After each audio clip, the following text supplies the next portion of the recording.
After Hours. On this episode of the History of the Chorus After Hours podcast, we discuss the band from Nyack, New Jersey, known as Coheed and Cambria. Make sure to follow us on Twitter at ItSurviveByPro for news and latest episode postings. Make sure to subscribe to the show. Leave us a 5-star review and write us a comment on YouTube or whatever podcast service you're using. And if you'd like to see us do some live streams, leave us a comment or tweet us the keyword stream. Now, without further ado, let's start the show. The devil is in Atlanta. Army surrounded.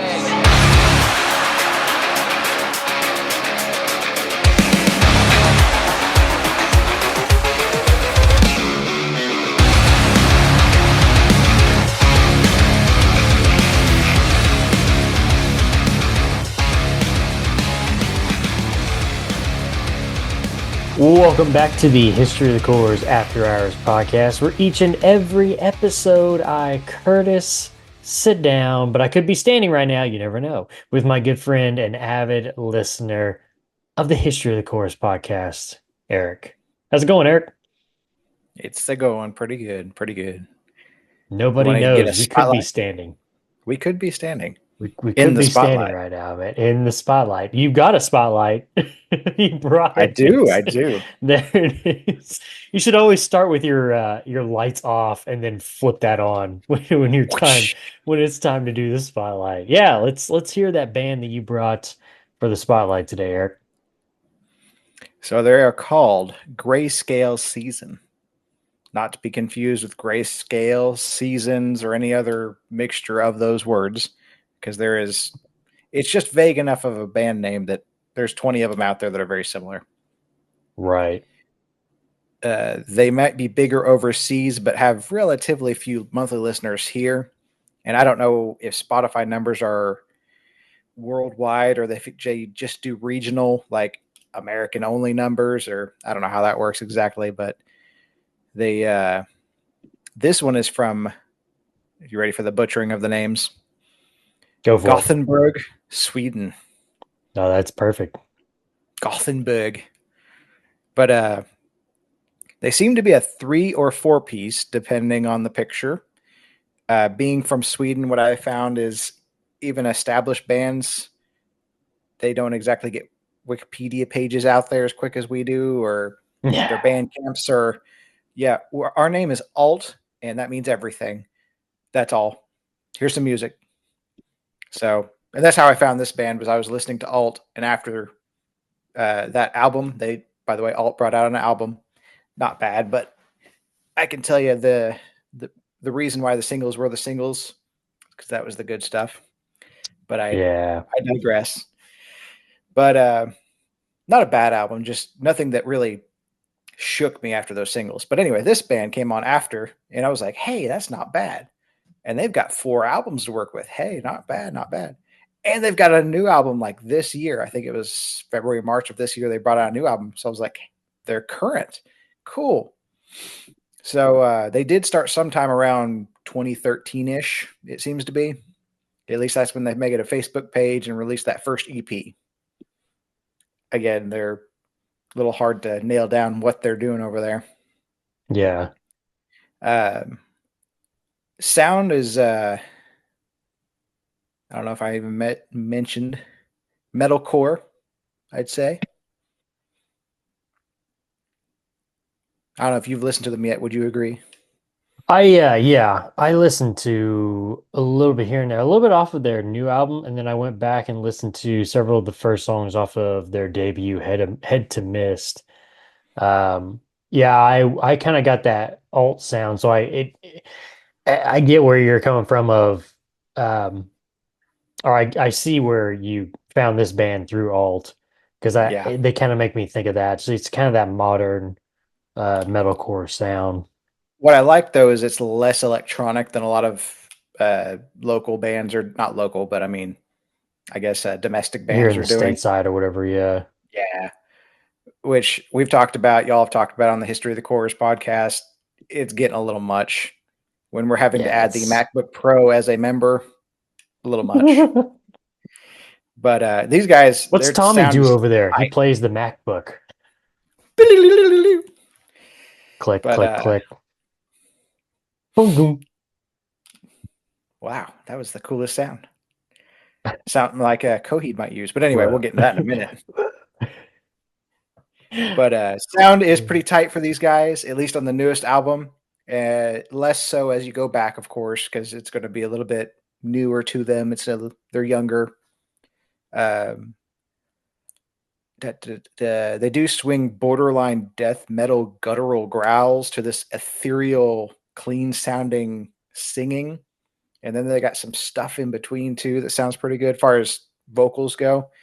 And the juxtaposition between the two, I kind of like it. I use all Yeah, my it's a big words. good That's all three yin big words yang, I you know. know. Yeah. Yeah, yin yang. Yeah, Very yeah. impressive. Very impressive. That's all three. Here's my dictionary right over here. So that's the only reason. Right. He looked up every, it's his goal for every episode to have 3 new big fancy words. These guys dictionary to the side are like, oh, I like that word. Let's go with that one. Whether it makes sense or not. It's very Right, photosynthesis. exactly. I'm just gonna throw it in there and I'm gonna put a smile on my face while I'm saying it. I'm gonna boost some confidence in there, man. So that way the people who don't know what that word is be like, oh man, this guy knows what he's talking about. I don't even know what that word is. Yeah. So But have you listened to all 4 of their albums? the last two, at Full least. I lengths. haven't got, Okay. yeah, the last full lengths. I haven't got into the early stuff. I think it's worth a deep dive. I'm probably going to do that probably sometime this coming week because I That want to hear where they came from. Because right. that last album's pretty enjoyable. I like it quite a bit. Have you looked at their sophomore full length album, Everything Hurts, like the album artwork? Yeah. And then they brought out an EP after that called It Still Yeah. Hurts, which I Oh, thought was a nice. cool Okay. callback. That's cool. So I did look at the names at least, but so they're doing some callbacks and stuff like that. I enjoy when a band can do that, but we'll talk more about that in a minute for sure. Oh, there it is. I see it. Yeah, I was trying to look for that EP. I couldn't find it. But yeah, It that's came out that after their album third artwork's kind of album. creepy. They do get some little bit creepy stuff going on. Yeah, I think it's that death metal guttural sound that they got going. It just leaked over into the art. Yeah. Well, it's like they're all like kind of clown looking people. I don't know. It's just kind of weird. But anyway, Yeah, just it put a is. smile on your face. Everything hurts, man. It hurts. Yeah. So Yeah, worth interesting a shot. artwork here. Dadgum Swedes. They do bring out some good music, though. No, they do. They do. I will give them that one. It's easier to find this stuff like, back in the 90s, early 2000s. Somebody comes to you and goes, dude, check out this Sweden death metal I found. And you're going, where did you find that? I mean, what kind of crazy hookup do you got somewhere down at the, behind the record store? So, yeah, this is so much easier to find nowadays. You can get so much bigger exposure. And these guys deserve a little bit more exposure than what they get, I think. But Back in I the think that with a day, it lot of bands. was, yeah, back in the day, you had to have a guy that worked on the docks, in the ports on the Atlantic side of the ocean and, or Atlantic side of the States. And, he'd bring in new music. He's like, oh man, you gotta check this out. You're like, yeah, I got a guy on the port down there. He brings in, European music to me. Check out this new This band. was It's called Far before From the internet, Mugen. man. Yeah. I got some new CDs for you guys. Here you go. Here you go. Yeah, check them out, man. Check them out. What you Oh want? I got man, some over yeah. here. I got some over here. In this coat jacket, Cool, this man. side. Uh, you haven't seen them. You haven't seen them play live or anything like that, right? No, I Okay, have not. didn't think so. One thing I did notice when I looked them up online, because they do have a website, um, a lot of Yeah, they sell music merch. videos. Yes, a lot of music videos. And I noticed in their tour section, there was no dates. And I thought to myself, that kind of goes back to like what you and I have talked about. It's that trend now of I'm going to do more music videos, it seems like. I'm not saying that they're not touring, but it seems it's like I'm doing a music video for like every single song on an album. And it just kind of seems to be a trend of people doing that now, which is cool. Whatever. Just Yeah, interesting I to see mean, that still in work, but because I automatically think of Spirit Box when they were first coming out. It's like we're gonna do this, we're gonna invest in this instead of let's just go on the road and promote that way. Which I mean, for that time, it's different. It worked out. So right? obviously, look Yeah, at them there's now. and if you're not getting a like normal music video out of it, I guess you're doing the visualizers, is what they're calling them. Right. Yes. So Yeah. maybe lyrics, but it's got like Lyric this video visualizer. kind of moving thing that goes around, and yeah. Right. Anyway, it's just a Yeah, that's visualizer. It's a like Windows 97 with its little ziggy zaggy lines and uh, explosions. And somebody should just do like the Windows logo and it's just like going up in the corner. Just like lyrics in the middle. You just do like your band's logo doing that. Like it's a screensaver. yeah, Yeah. I mean, Write that one down. Write that one down. Copyright. Alrighty. Today, well, that was Grayscale Season. Check them out. They're on Spotify from Gothenburg, Sweden. Yeah, it's a Swedish invasion. that's All two in a right. row, isn't it? Today, yeah, that is. Yeah. Today we are talking about the band that, if I remember correctly, Josh states can be fully enjoyed if you use heroin. I think that's what he said. I think he enjoys it while using something like that. I'm gonna Mm. stick with that quote. So I think, yeah, that sounds good. I'm gonna stick with that one. Yeah. Coheed and Cambria. Yeah. Let's talk about him, Eric. As always, like start out every episode, two basic questions to gauge your knowledge on a band, musically and historically, and so on and so forth. But how were you, Eric, introduced to the band known as Coheed and Cambria? I mean, probably like everybody else, just about welcome home somewhere on either on a radio or somebody's like, dude, check this song out. Here's my CD player. Yeah. One of those kind of things, there was a couple songs on that Good Apollo, I guess, that did sound familiar, but the one that I knew, dun, dun, da, da, da, da, da, da, da, da, Oh da, yeah. Everybody knows that. Yeah. so Yeah. And that's that's the what I one told that Josh. Yeah, it seems to be the entry point for everybody was welcome home. Uh, yeah. so So I'm sure I listened okay. to somebody's CD player at some point in time, Yeah. but it was just familiar. It wasn't like I knew those songs. Right. And you never really, even like listening to that, you never really touched on Coheed, right?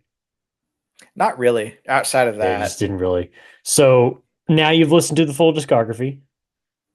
How Mhm, would you mhm. describe Coheed and Cambria to a brand new listener? I mean, I try to do this with, especially with big bands like this, with broad brushstrokes as I can. Uh, rock, I did throw in there. I called it radio rock because they did have a Okay. couple on the radio. Yeah. A lot of people call this prog rock.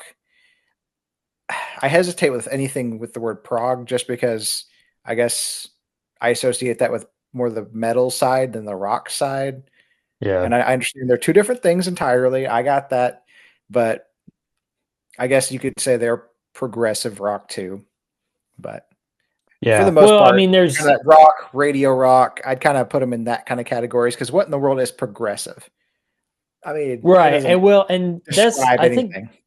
there was a reviewer, I don't know if it was the last episode, that we were talking about like actual discography, or maybe it was the second part two episode. A reviewer was talking kind of the same thing too, as like progressive rock. I mean, I don't really want to call it progressive rock because I mean, everybody's trying to progress from the last thing that they did. So it's like, why would you call it progressive rock? And I was like, yeah, I could kind of see that. It's like, I mean, isn't everybody that's doing music trying to do better than the last thing that they did? So they're, in a way, they're trying to progress. So it's kind of like, yeah, that's kind of interesting, but I don't know. Well, and for me, like I said, I when I think of prog, I think of kind of metal, gent, kind of that category more than I do like rock typically. Right. So that's my hang up on that. But like you said, it's aren't we all progressing? Right. I mean, Sometimes if you're it's in not reverse at 30 miles an hour, but it's right, if progression. you're not progressing, I mean, you're kind of dying, you know? So, I don't know. Yeah, I told Josh when we first started talking about Coheed and Cambria at the very beginning, just kind of some highlights overall. I told him, I said, one thing that I kind of feel listening to this band is, yeah, it's their job, but you can tell that these guys are having fun while Right. playing, while creating this universe and everything like that. And then the other thing too was um the musicianship and the vocal style. The vocals, I called back to the My Chemical Romance episode. I told Josh with Gerard Way, I said his vocal style is emotional and infectious. And I say the same thing here about Claudio Sanchez. It's very emotional and it's very infectious. It's hard not to just listen. Well, it's hard to just listen to a Coheed song with not at least like singing along, even if it's just like one or two words, just because of his style is kind of that Gerard Way style, just like, okay, you gotta join in with me, man, if you're gonna do this. And then the musicianship, if you just like, I know, you and I have talked about Coheed with, it's a little overwhelming for a brand new person to like listen to Coheed and realize there's a whole like separate separate like background stuff that comes along with it, source materials, comics, so on and so forth. And that can be overwhelming, but if you just kind of separate the music from that, which for me personally, that's kind of what I was doing more. I mean, I'm kind of getting into some of that source material stuff, but the musicianship just overall is ridiculous, just how good these guys are. And then you stack the fact that they're able to have this story and to have the connections. Me and Josh talked about it's kind of that Oh Sleeper callback deal. I mean, they have callbacks throughout their discography, which is pretty cool. Same thing with Oh Sleeper. We love that, but it just seemed like, with the musicianship, they're stacking, grade upon grade upon what they already had was a great foundation. Um, so but yeah, just crazy, man, to just kind of like unpack all of that and just kind of look at Coheed and Cambria that way. But got a little trivia here for you, Eric, to start us off. Got two questions on this episode, so hopefully you're ready for this one. What was the original name of the band before changing it for good to Coheed and Cambria? I only know it because it's a funny word, and Josh mentioned it on a previous. About a million times. Yeah, it was on his quilt several times, I believe. Yeah. But tis Shabuti. Shabuti. Ah, bring the Shabuti over here. Yep, that is correct. One for one. I like it. It'll be interesting to Yes. see if he can get two for two, but that'll be later on in the episode. Before we get to that, though, Eric, let us talk a little bit more about the story behind Coheed and Cambria a little bit here, or that goes with Coheed and Cambria, I should say. So obviously, before previous episodes, we've talked about lyrical interpretation and whether the writer should give a full explanation of their lyrics and the story behind them, or if they should really just leave it be and leave it up to the listener for their own interpretation, their own opinion, or even just kind of be somewhere in the middle. Maybe kind of drop some little sprinkle a little something something here, but not give too much. Still want to give the imagination enough runway there. But with almost, every album in the Coheed discography being accompanied by the comics, the source material, for you, Eric, is that too much information, or is Coheed the exception to the rule? I don't know if there's any hard, fast rule because I do like a little room for interpretation, personal interpretation. I wrote down I didn't get a specific example, but like a song that's about love or something that can be interpreted as, say, a girlfriend or a lover of some sort, or even a family member, a mom or a dad, whatever, or even something even greater like a god or something. And all those things, if we're talking about a love of sorts, could be what that song is about. You don't know. I don't know. Only the guy who Right. wrote it knows, and sometimes they leave it up, for the maybe only the guitar knows, for Who that knows? matter. Yeah, maybe he wrote it. I don't know. I think that's why Shane writes things nowadays, but I digress. But It's very secretive. a little stab at Silverstein Yeah. because pull it Yeah. together, guys. Come on. But anyway, that said, I when you do a concept this big, I like a little bit of direction. Multi-level, multi-album concepts like Coheed or Unleash the Archers, like I've mentioned before. They have two. There's that two albums for that one character called the Immortal, Mm. and it's kind of a. I mean, it's a big deal, and she actually put out. She doesn't have source material for that, but I'm sure she's written page upon page for it. But she released YouTube videos for it describing it. This Okay. is kind of sort of what's happening here. This is a little bit of this, but there's still mystery to it. There's still the periphery, the edges around the stuff that's going on, and Right. you don't know everything that's going on there.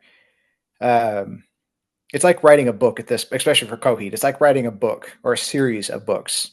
Right. And when you're writing a series of books, you need to talk about what you're talking about, but there's always going to be mystery in your world building. Right. Like Lord of the Rings is example. Tolkien and his writings. We have writings out the wazoo. I mean, you got thousands of pages of his stuff, and there's still mystery. We don't know what happens to certain characters. We don't know what happens in certain ages, stuff like that. And there's always going to be that intrigue. And that's what I think they do a good job from what I've heard so far. We'll get into the lore, I'm sure, in another episode. But Yeah. I think that drops tomorrow, right? As of time of recording, Yes. anyway. So Yes. yeah, yeah, Yep. Yep. yeah. Yep. Yep. But anyway, I'll be listening to that. You guys should too. Little shameless plug. You're welcome. Thank you. But anyway, so we have all that material and stuff, and we still have intrigue. Yes, he has his source material, his little, I guess it's what, light novels or whatever they call it, comics. I think they're comics. Yeah. Yeah. But yes, he has those, but it's not like getting so in depth that it's telling every little thing. And that's kind of where I like it. If you're cleaning up every little thing and you're mopping up every little spot, it's probably too much into it. Yeah. And that's where it gets to be unimpressive and like, oh, well, you didn't think this out very well because it's just whatever. So anyway, yeah, Well, and I wouldn't say that they are the only exception, but when you're writing a big work like this yeah. is just a good example of an exception. And one of the bigger ones, I might add. Right. You need a little bit of direction. We'll That's talk a little bit. TLDR. Right. Yeah. We'll talk a little bit more about that here kind of close to the end of the episode because I got a little bit to say about it. Love Coheed, but I do question like how long can this like way of I don't know. We'll get to it here in just a moment, but let's talk about some of their discography first and get your opinion on some of the albums. First part of their discography gives us second stage Turbine Blade through Good Apollo, I'm Burning Star 4, Volume 2, No World for Tomorrow. Oh my gosh. With the with the prequel Year of the Black Rainbow rounding out the first story told in the Amory Wars world. With callbacks between songs and albums aplenty, interesting sound bites and noises sprinkled throughout, standout sagas such as The Camper Valorium, The Willing Well, and The Incomplete, infectious lyrics such as Man Your Own Jackhammer from In Keeping Secrets of Silent Earth 3, or Is There No World for Tomorrow If We Wait for Today from No World for Tomorrow, that gets you singing along to riffs that get stuck in your mind for days on end. Coheed and Cambria would make their mark on the progressive rock scene. But the question is, Eric, did they make enough of a mark with these albums to pique your interest?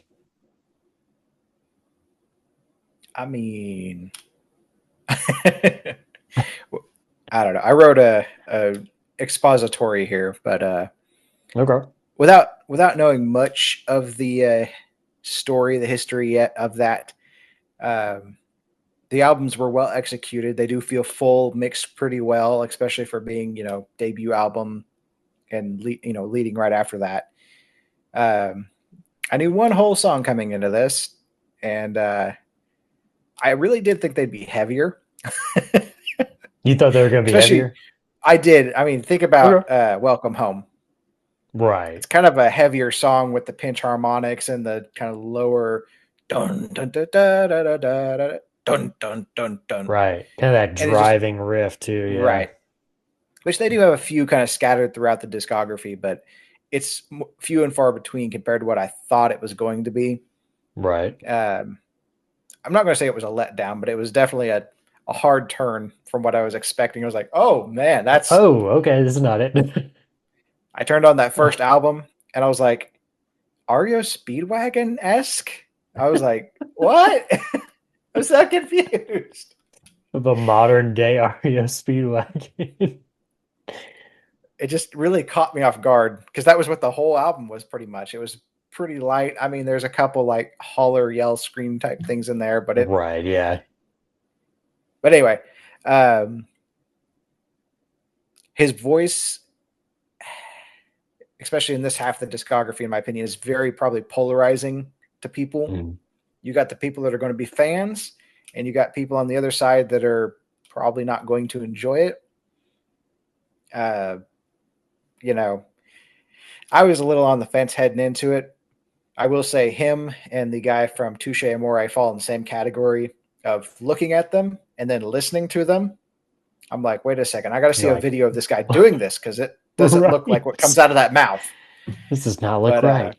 That does not sound like what I was thinking. Have you heard Jeremy from Touche? That's his name, Touche Amore. Yeah. Have you heard him talk before in like interviews? Yeah. So it's He's like just it makes chill, it even calm weirder. dude. Like, what in the world? And he makes that sound over there? Like, really? Yeah, it's like okay. But I do like the reprising riffs that are dotted around the albums, openers, and the whatnot going on throughout that. The kind of theme music, I think, is what Josh called it. Yeah. For me, I'm not like super into like prog rock. Like I said, I lean more towards the prog, the metal kind of side of things. It hits pretty well. I'm sure they could have made a bigger splash. And this is just me thinking, about like record labels and the way they push certain things. If they would have got away from the story, I bet they probably would have been pushed harder and pushed further out there by the record labels.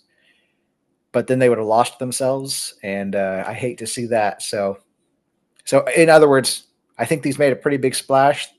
I remember, when Welcome Home hit the radio waves, it made a splash. Everybody knew it. Everybody still knows it. Yeah. Even if they don't know who is singing it or who originally sings it, they know that riff. But it made a pretty big splash at that time, from what I'm remembering. Oh yeah, it was a big deal when it came out, man, because I remember them playing it on the radio a lot. Right. So, and I guess the second half of your question, it was enough. It caught my attention. It started me down a little bit of that rabbit hole. Okay. Yeah. I didn't go into the rest of it begrudgingly, like, I have to listen to the rest of this. I was like, at some point I started kind of enjoying it. I'm like, yeah, this is, now that I can turn my mind and it's not all Welcome Home. Right. I understand that. Well, I mean, even like, again, like with the whole story deal, it's like, if you just separate it and just listen to the music, it's still pretty enjoyable. And it's like, I could enjoy Coheed without even like really figuring out what was going on, like in the story or whatever. Just because, again, it's that musicianship. There's still a great four-piece, and he's such a good like vocalist that it's the infectious style that, and it's the emotions. Like, I don't know what he's singing about, but I want to sing along with it, So Yep. But yeah. All right. Well, here's your second question, Eric. Here you go. Ready? Woohoo! Oh, I All guess right. so. With the departure of their founding drummer Josh Eppard, the band would turn to ex-Dillinger Escape Plan drummer Chris Penny, who would not be able to play drums on Good Apollo, I'm Burning Star 4, Volume 2, No World for Tomorrow. My question is, what drummer from a long time mainstream band ended up recording drums on the album? Hmm. I remember talking about this. I think it was episode 1 of your 3-part series, Hmm. I believe. I think it was Hmm. actually two, part two. Oh, was it? Well, it would Yeah, I have been at believe the it's part beginning two. because, Yeah. but anyway. I remember just about everything around it, but I'm trying to put that pin at the spot. I'll give you a hint. He's not alive anymore. Avenged Sevenfold. Is that it? No. Not the Rev. I don't hear the little hi hat thing that he does. Yeah, exactly. Yeah, Is that I your can't guess? remember. Yeah, All that's right, good enough. it is Taylor Hawkins from Foo Fighters. Oh, okay. May he rest in Yeah. peace. Yeah, And the Taylor Rev too. Hawkins. That was an interesting one. I mean, Josh didn't get it either. He got closer, but because he picked Dave Grohl. I was like, I mean, you're on the right track, but anyway. All right, here we go with the Well, second that shows part you of their what I think discography. is mainstream Avenged Sevenfold. Well, I mean, yeah, when he was alive, they were pretty mainstream, so makes sense. Mainstream When the for Rev was metal, alive. I suppose. Right, yeah. All right, so the second part of their discography, Eric, while staying in the same storyline universe at times, we'll talk about that here in a moment too, uh, brings us new stories. You have the Afterman Ascension and Dissension, which adds a new chapter in the universe, while Vaxis Act 2, excuse me, Act 1, The Unheavenly Creatures, and Vaxis Act 2, A Window of the Waking Mind, dive even further into frontman Claudio Sanchez's created storyline. Now, at first listen, I enjoyed Afterman series. Not so much Vaxis Act 1 and 2. Um, I told Josh, I said, I would probably listen to it several more times and maybe I would probably get more into it. But I just kind of feel like, and this is what I was alluding to earlier when we were going to talk about it again, but just the whole deal of like I'm not hating on Coheed and Cambria. I love Coheed and Cambria. I'm cool with the stories, but like how long can this go on? You know? I don't know. I mean, even like obviously they had to do well, I mean, we're not really going to talk about it, I mean, unless you want to, but there's in between those two stories, Afterman and Vaxis, there's the one-off album, the or I like as I like to call it, the side project album, The Color Before the Sun, because it had nothing to do with the stories and in the Amory Wars world. It was just kind of me and Josh kind of say it's more of kind of a reset album, which is cool. I mean, and it makes sense because this guy's basically like this is his life for Claudio is writing music, writing the lyrics, writing the story, and making sure the story matches up with everything else and connects with everything. So, like his days have got to be full. Plus, you got a wife, you got kids, or a kid. I mean, how do you not like drive yourself crazy with all that? And so I start to kind of wonder, like, at what point does he just say like I can't do this anymore. I'm gonna put a gun in my mouth or something, you know what I mean? I mean, I know that's pretty like brutal. But I just kind of wonder, is there a point where we're just gonna say, okay, I'm done with the Amory Wars stuff and I gotta go do something else, whether it's still music or whatever. And obviously he has a side project too, but it's connected to the stories also.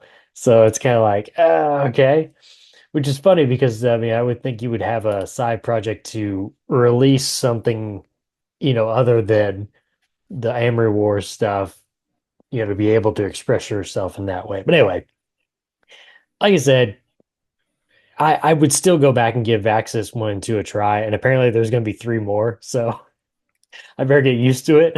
So, but first couple of listens, I really didn't enjoy them as much as like their older stuff. But like I told Josh, I'd go back and listen to them again, and maybe I'd kind of change my opinion on it. But my opinion on this show doesn't matter, Eric. You're our main star, so give me your opinion on the second parts of their discography. It's really not bad either, in my opinion. I did listen to everything straight through. I Mhm. had very little, I guess, I don't know what you want to call it. Like, it's not like I knew any of it beforehand. So nothing's like really tainting me as far as nostalgia or anything like that. So Right. going through it straight, it felt relatively cohesive musically, nothing terribly like offshooting left turns, anything like that. Um, from beginning to end, it still felt like this is Coheed and Cambria. There was not a question of what am I Is listening this to Coheed again? Cambria? Which No, we I have hear, found several times with some of the yeah. bands we've talked about. So So got there's to give no them props weird for left that. turn. They are them. They are doing what they are doing, Right. except for maybe I haven't listened to it yet, but their newest one I'm hearing things about, but I don't know. I digress. That's not what the question's about. What? Yeah. What are you talking? Wait. What are you talking about though? The newest single that popped out. Single? Yeah. Yeah. Because I Josh was haven't saying the listened, still same haven't thing listened to it, too. but Yeah. Josh was saying, and I hear we people listened to saying, it. Yeah. There was a lot of screaming in it, and it was like, okay, this is not the Coheed that we're like used to. Yeah, it was a little strange, but I don't interesting. know. Hmm, Yeah, I might check it out. might have to check that out. But anyhow, so it did feel like I wrote down the literal words were natural outgrowth. Nothing felt weird or anything like that. It might be branching different places, but it feels natural. They do use more electronics, but so does everybody else. Everybody It's else, just that's what just we're what it doing. is. Um I will say for the story, as long as he's got a clear vision from start to end, I've got no problem with him telling the story. If you're starting to write it like a 60s sitcom, where one episode they have a kid, the next episode, what are you talking about? Little Richie never existed. There was never a kid here, You're just you know, crazy. and Yeah. there's no plot line, there's no story at all. And it just, if it starts to get written like that, we're going to have issues and then Which I doubt. Yeah, I it's going to doubt he fall would do apart. that. I don't think he's going to do that. I think he is probably too much so dedicated to this story. And Well, and for if the and if fans' you sake, that's good. yeah, if you paid attention to what Josh said close to the end of part three, when we were talking about the Vaxxis stuff, he's got a thought that Vaxxis albums might be connected to the original story that's being told also. So that Right. would be pretty cool. I've heard When that. he, I think he was yeah, saying, and I've heard that theory. when he Mm, said that, I was like, okay, I might really be on board now, man. Because that's my thing is like, I'm like, everybody's a storyteller. I mean, everybody can tell a story, but it's like, if it's what makes a great storyteller is if you can start connecting things together, it's like, oh man, that's cool. So, yeah. But anyway, um, man, I just thought about this. I meant to say it earlier too. When you're talking about Lord of the Rings, the whole deal of, some things are kind of left as a mystery, unknown of like what happened in this age or whatever. To me, that's great story writing, whether it was on purpose or not. Because when I hear that and I think about the story of like Middle Earth and reading the history of it, it's like what I tell Josh with like George R. R. Martin and his writings and it's like the Game of Thrones stuff. It feels like actual history. It feels like I'm reading right. like a good history book, you know, because it's told from people's perspectives, or there are things missing naturally, and it feels natural. So anyway, that's pretty cool. But yeah, Right. I think he's a great storyteller and writer. So it's going to be interesting to see if Josh's theories and other people's theories too that are out there do come true with this Vaxis story. Did you have something else? I thought you were about to say something, but No, I was thinking as you were saying there too, talking about how they got more electronic. Mhm. I was sitting there thinking they're so sci-fi based in their story and everything like that it kind of works. compared to Lord of the Rings, where it's the opposite end of that. That's what got me thinking that. Right. But why wouldn't a sci-fi band use electronic sounds? Right. Speaking of a natural outgrowth, it just feels like we're building and we're moving on to that. Right. I Exactly. mean, there does come a point if that's all I hear, that's going to turn me off too, because they do have great instrumentation throughout their discography. And if they start cutting that off and using more MacBook Pro Air, yeah, I might be a little more disappointed. But I don't. anyway, that was just a thought I had. I was like, oh, they're sci-fi based. Why wouldn't they use computers to make sounds? I mean, Right. yeah. Exactly. Let the laser sound. Pew, pew, pew, pew, pew, pew, pew.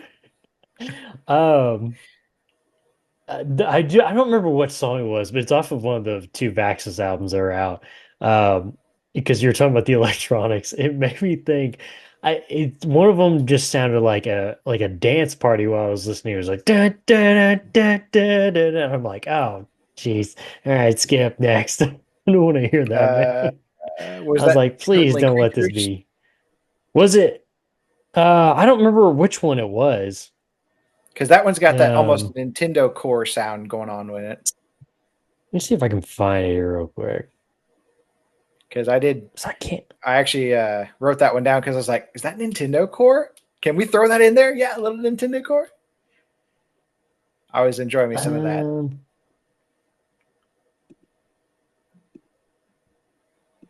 Let's see.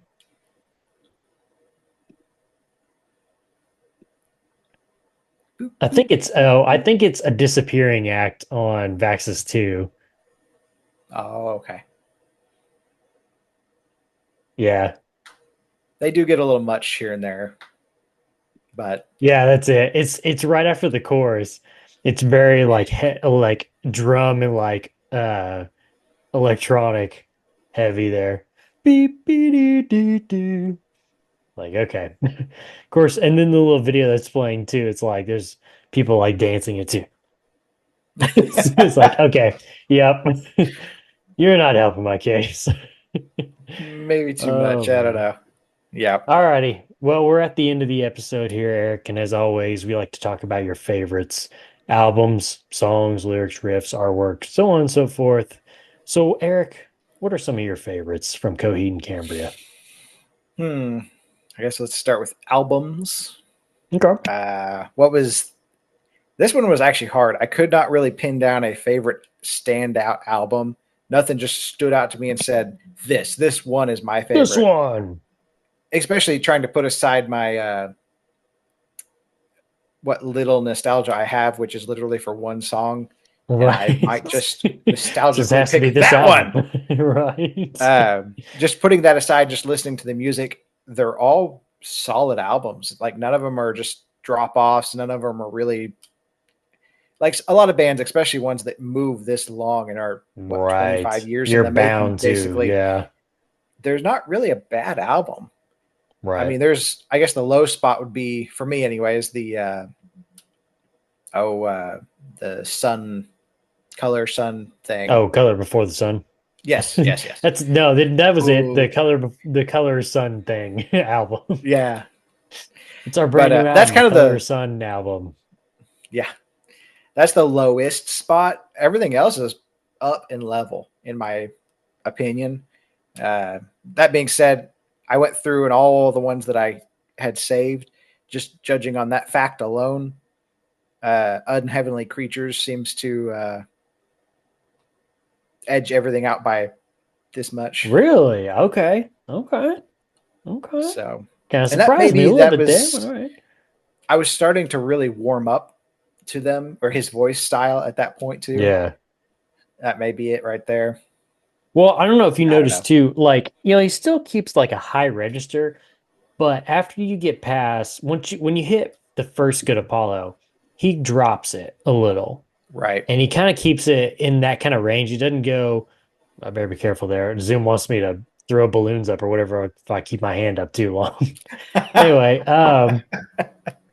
yeah, he kind of keeps it in a lower range while still kind of hitting some high notes here and there compared to their first couple albums with Second Stage Turbine and In Keeping Secrets. And I think you kind of hinted with that earlier when you were talking about his vocal style, turning people off and people really Right. liking it or whatever. Uh, but yeah, so So Unheavenly Creatures. lyrically, Okay. I think Okay. that's Yeah. where I don't know if Okay. that's truly my favorite or not, but I saved the most from that one. Gotcha. Okay. So it was one or two from most albums, and then it ended up being I think 3 or 4 from that album. Okay. So Cool, man. just kind of interesting. Well, let's hear But some let's lyrics. see. Lyrically, you and Josh both pointed this out. I love how he can sing the most messed up stuff in the just prettiest voice he So ever did hear. dark, dark stuff. Yep. I was listening. I wrote down another one, but I actually was listening this morning and found another one. In Keeping Secrets of Silent Earth 3. I don't know if you know that one or not, or familiar with the lyrics in it. Oh yeah. So for them, I'll kill anything. Oh Cut the yeah. throats of babies for them. Babies. Break their hearts, for they were them, waiting for you to say I love you too after you cut the baby. Oh, What? the baby. And he sings it in such a But he sings it so beautiful way. well. Like, wow, this is. Wait, what did he say? Hold on a second. Roll that back. Yeah. Roll the tape Say back. what? Roll that beautiful But bean footage. but oh man, that caught me. Like I said, that one was Yeah. literally this morning. I was Yeah, listening it to them. I catches was you. like, You're like, wait a second. okay. But let's see. I mean, another one that kind of caught me. This is from Rise. How do you say that name? Oh, Nyan Nanasha. Nasha. Yeah, Nanasha. Yeah. Let's go with that. No, something Cut like the that. I cord. don't know. Yeah. Call me and I'll be there. I'll be your great destroyer. Oh, my baby Yeah. boy, don't you cry. It's for you and I. Do or die. Call me and I'll be there when you need your great destroyer. Nice. And I was like, that has so many implications, especially when you're seeming to be talking to like a son type or a child. It's Right. like, oh, yeah, I'll kill for you. But anyway, that's kind of the way that song is just like, yeah. Anyway, that's the way it feels, almost like I'd kill for you. Ba da da da. You want to But get some ice cream? yeah. But there's a couple others like that. I was going to ask you, are there any bands or other songs, anything you can think of off the top of your head, that can do that? Like sing it in such a beautiful way, but say the most messed up stuff. I can only think of one. Okay, what do you have? In oh golly, now it's Sleeping with Sirens. It's one of their earlier albums. They did an acoustic version of it, and I can't remember the name of the song of it, but it's "Liar, Liar, You'll Pay for Your Sins." And in the original, he screams it at the top of his lungs, "Liar, you'll pay for," and it makes sense. But in the acoustic version, "Lie, lie, liar, you'll pay for your sins." I was like, huh? Weird. You But can still within the scream even if context you're of just it, playing acoustic. it worked. I was like, Right. that's actually creepier than screaming it. Interesting. All right. No, I can't think of any. That's off the top of only my other head, one but I can think of. Yeah, I feel like me and Josh have discussed some with some of the bands we've already talked about before, but But yeah, I can't usually think when of you it off have the a top of my lyric head. like that, you do scream it typically, which is just Right. interesting Yes. within Yeah, the genre, of course. you're not singing it like a lullaby. Right. And that's what Claudio seems to do is he just lullabies us with cutting babies, you know. He's like, shh, shh, shh, shh, shh. Just cutting the throats of babies. Just What? cut the What? baby. Just go to sleep. Go to sleep. Go to sleep. You don't have to hear that. Not till tomorrow. You don't listen to it. Don't hear it. Oh Golly. my. But yeah, anyway, that I did enjoy a lot of these lyrics. Like you mentioned a couple of the others, like Man, You're Jackhammers, and just the odd little tidbits here and there. The first time I heard that, I thought, what? I don't Who? understand. What? We talked to a bunch of construction workers. I don't know. Yeah, it's I don't something know. else. But anyway. So far as songs go, before we get Yeah. into those top three, I did try to set aside the nostalgia of Welcome Home because that's my only nostalgia for this He's band. like, asterisk. So I will give it a special mention. It's a good song. Try that one out too. My other special mentions, I did find The Gutter has an acoustic version, which I did quite like, actually. Okay. And then Heavenly Creatures, like we mentioned a while ago. I enjoy me some Nintendo Core. And that had, it was at least beginning and end. It had that kind of Nintendo Core sound going on. I enjoyed that, but that's me and my oddities. Okay. So it So makes you special. That's super special. Let's hit those top three. You ready? Number 3. Window of the Waking Mind. Ah! And I like that one. It's a long song.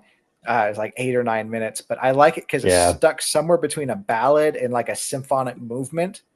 Right. And I'm all here for that. I really enjoyed that song. I know it is relatively 3 times as long as a normal song, but I still really enjoyed every single second of it.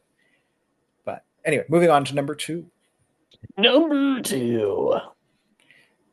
This one keeps coming up after I listen to another album, and it's got this jazzy feel to it. Number City.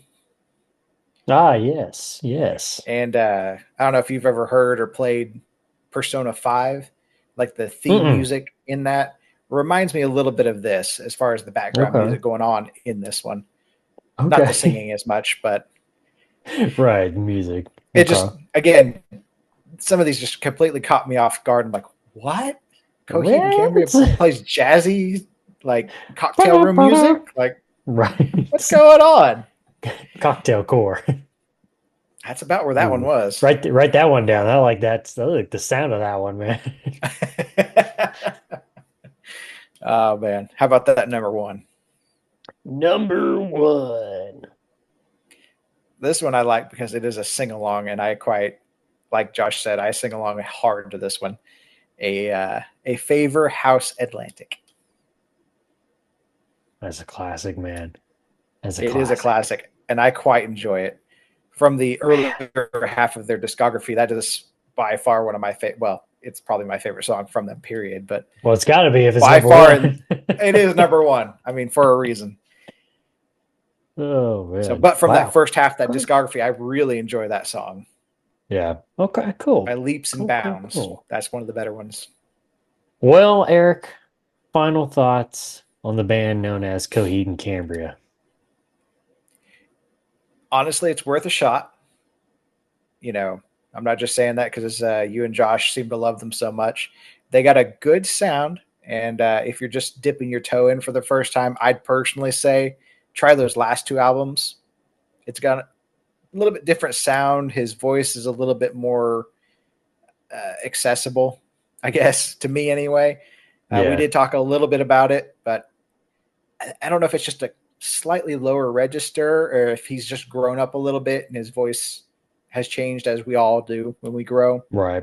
And or it could just be management of his voice. And I don't know. But as far as just dipping in, because it can be so polarizing with his early vocals, give that a shot. Not to mention they got a lot of fun sounds going on, you know, jazz and Nintendo Core and everything else in between. Right. Yep. Yeah, it's a But good band. I think most people would. I mean, it was kind of surprising to me that Josh said that a lot of people seem to not know this band, which was always like really when he told me that I was like, "What?" Because I always felt like they were a pretty popular band back in the day, around the Welcome Home time. I felt like everybody knew the name Coheed and Cambria, at least in my right, circle, um, but I would feel like if you're gonna listen to this band for the first time, I would probably, if I was a betting man, I would probably put money on you're gonna find something that you're gonna like from Coheed and Cambria, right. whether that's early discography stuff or like you're talking about the last couple of ones, or maybe somewhere in between. So, but yeah, I hear the cats are calling, so. They do be. It That's must be treat that's time. our I'll say that's our alert to finish the episode here. So let's get on out. Make sure to follow us on Twitter at is survived by pro for news and the latest episode postings, not just on the show but our other shows as well.